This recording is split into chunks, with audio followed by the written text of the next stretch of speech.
So they got this crazy windstorm going on in New Orleans today.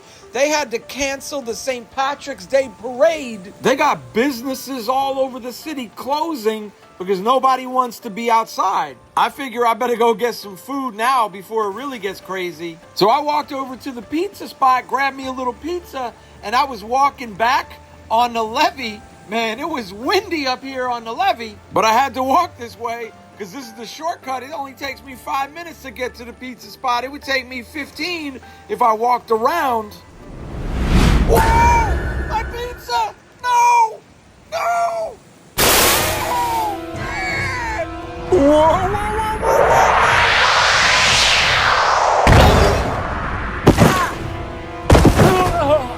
Oh, man! I got blown off the levee! What the hell?